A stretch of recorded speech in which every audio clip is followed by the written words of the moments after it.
Welcome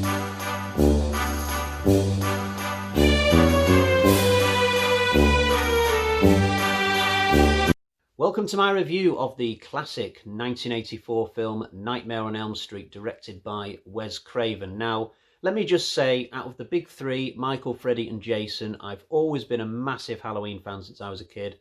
I've been a massive Friday the 13th fan since I was a kid. And I've never really had anything to do with Freddy Krueger or Nightmare on Elm Street. I did watch the original film a few years ago. I've got a vague memory of kind of enjoying it, but I didn't go on with any of the sequels. But now that I've got a YouTube channel, I've thought to myself, you know what, I need to go back to this series and watch the whole lot from first to last, because it's a little bit silly that I'm 40 years old now. I call myself a horror nut, and yet I've never seen all of this celebrated series. So just to show how serious I am, I've gone out and bought the box set on Blu-ray. It's got all the movies on it, apart from the 2010 remake, but I can always buy that at a later date. So I'm going to watch them all, I'm going to review them all, and it'll be fascinating to me to see if by the end of it I turn into a big fan of the series, or whether it's just kind of okay in my eyes and I just decide to move on. But at least I would have got it done either way. Now, quick plot synopsis of this original film, just in case you're in the same boat as me and you're coming to this fresh. Freddy Krueger is not a real-world killer in the same way as Michael or Jason. He only lives in people's dreams, and if he targets you, and if he manages to kill you in your dreams, then you will also die in real life. So you'll basically be dead in your bed and you'll just never wake up. So in this original film, he targets these 4 teenagers at a place called Elm Street, which is in this Midwestern town, I think. And they have to figure out how to stop him, how to survive.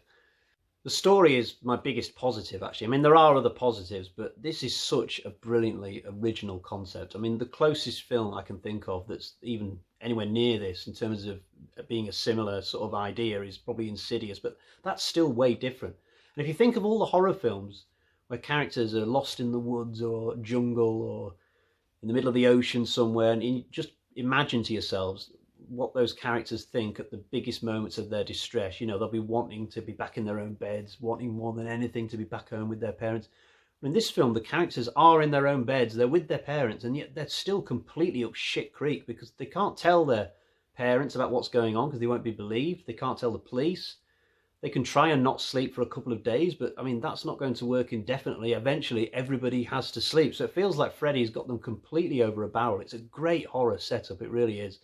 And you know what, if Stephen King had come up with this idea in the 80s instead of Wes Craven and written it as a novel, I'm certain in my own mind that people would look back on it as one of King's great novels from that era. I really do.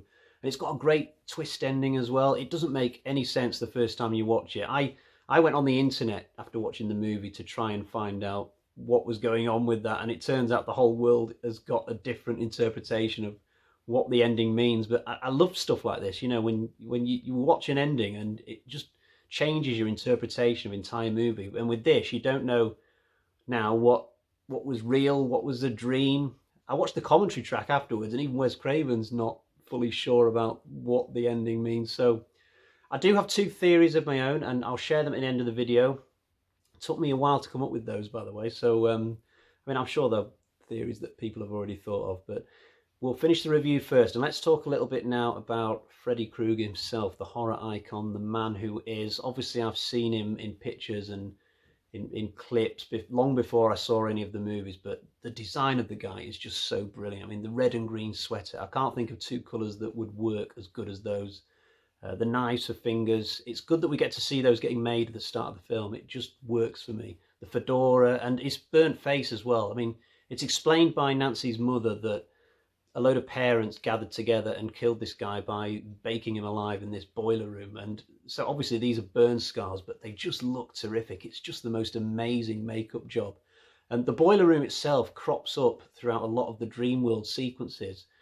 And I think it's really cool how obviously in the dream world it's way bigger than it would have been in real life, because boiler rooms just aren't that big in general. But in the dreams, this place has just become this nasty maze of pipes and steam that characters can just turn round the wrong way and get trapped down a dead end, and Freddy sort of runs his knife fingers over the pipes and makes these sort of intimidating noises. It's just brilliant. I've heard it said that Freddy's quips and jokes start to get a bit much as the series goes on, but in this first movie, he's mostly played as just a normal, scary horror character. I mean, he does taunt one or two people when he's going after them, but I don't think he says anything that you could construe as a joke. He does this skippy run thing when he's chasing after Tina that I can't do. It sort of makes him look like a drunken Irishman on St. Paddy's Day, and I like the thing he does with his arms that stretch out in that same bit. But that's the great thing about dream sequences. You can do anything. It just depends on the writer's imagination and what budget you've got. You could have pigs flying in the sky, and that would be absolutely fine. I love it when Freddy does stuff to himself in these bits, when he cuts himself at one point and green goo and worms come out, cuts his own fingers off and just smirks about it. But my personal favourite has got to be when he's chasing Nancy up these stairs and Nancy suddenly realises that the stairs have transformed into this white goo that looks like it's just been flown in from Willy Wonka's car wash or something. And what makes these scenes even more impressive is the fact that they had hardly any budget for this movie, and they could easily have taken something like the stair sequence completely out and just said, you know what, let's just have Nancy running up those stairs like they're normal stairs and we'll save $4 or $5 grand. I mean, for all I know, they possibly did take some stuff out when we just don't know about it. There's a great tune that plays in this film I've got to mention. It almost gets old because we hear it so often during the movie, but because it fits so perfectly to the story, we just sort of forgive its constantness, if you see what I mean. I'm a bit more lukewarm about the characters. Despite her courageousness and inventiveness at times, I don't think Nancy is destined to become one of my favourite final girls. I preferred Tina, in all honesty, although Rod was my favourite character overall. I think it's a shame that they didn't keep him alive to possibly come back for the second one. It would have been nice to see him as a changed man because of his experiences in this first film. I think they should have let Nancy have a little bit of a victory when she distracts Freddy when he's coming into the cell, and just have it so that Freddy doesn't end up going back for Rod. But I do like it when Rod brings his switchblade out into Johnny Depp's face, though. That is such an urban 1980s thing, isn't it? You don't see people doing that anymore. When I watch that, I just picture all those punks in those Death Wish films who would do something like that just before Charles Bronson would blow them away or something. And I think in the film The Warriors, there were loads of characters who did that. But yeah, it's just something you don't see anymore, is it? I mentioned Johnny Depp, a very notable actor. Obviously, this was his first movie, but he's very unremarkable in it. I mean, he's just playing the most generic pretty boy.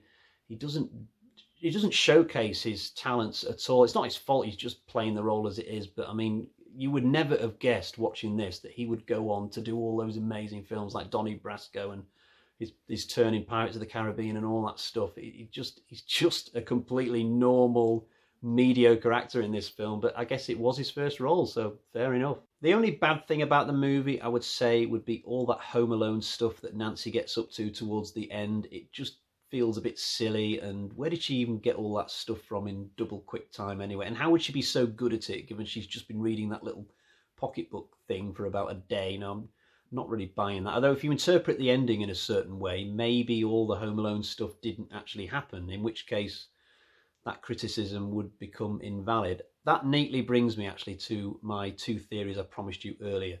Now, the first one is that Nancy never wakes up after the dream she has where Johnny Depp's character is by her bedside. I think the rest of the movie after that point could be just one long dream. And then, because I know she has to come back for a future movie, I do know that, at some point after the Freddy car has driven away, she wakes up and Freddy lets her go. Why would he let her go?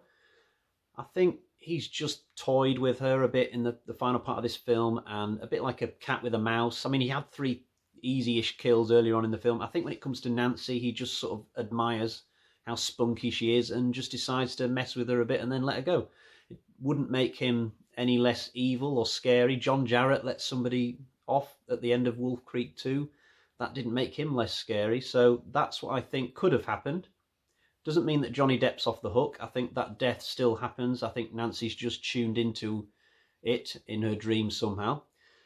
My second theory is a bit simpler to understand. In this one, everything happens as normal up until the point where Nancy walks outside, and then we are then shown Nancy's mother's dream that she just had before she died. And if you really look at that last scene, it does feel like Nancy's mother's dream. I mean, it's every mother's worst nightmare, seeing your child get taken off. There's nothing you can do about it. Your child's kind of banging on a car window, asking for help, and you're just rooted to the spot. And I think the moment where Freddie pulls her back through the door, that is when she was dying in the bed. So it's an odd way to end a movie, suddenly switching the point of view to a character's dream when previously they were just a sort of side character popping up now and again. But it's a theory, and it sort of works. But I think you could come up with 4, 5, 6, I don't know how many theories about what happened in this movie, and they wouldn't necessarily be wrong. But that's one of the things I like about the film, that you have this ending where it leaves so much open to interpretation. I like it when movies do that. It wouldn't work for every movie. If you tried to shoehorn it into a movie that it wasn't suited to, it wouldn't work. But for this one, it definitely does, and I really, really like it. It just offers up so much potential for discussion. I said this in my review for the Blair Witch Project the other week. That's another movie where you can just interpret the whole film in so many different ways. So let's get to the bag of terror then and wrap this up, find out what sort of score I've given my first involvement in the Nightmare on Elm Street franchise.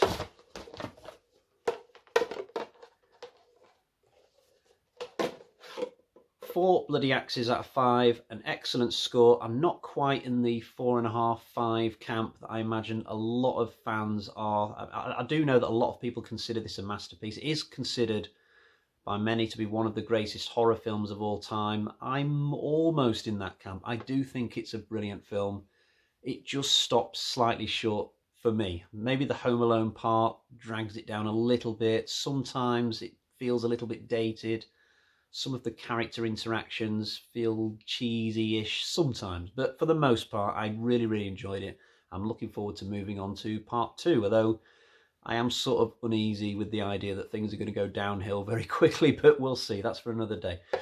We do have a pin for the horror locations board. This film was set in a fictional town in Ohio, so I'll be adding that in a separate clip after this. But other than that, I will see you again soon. Bye-bye.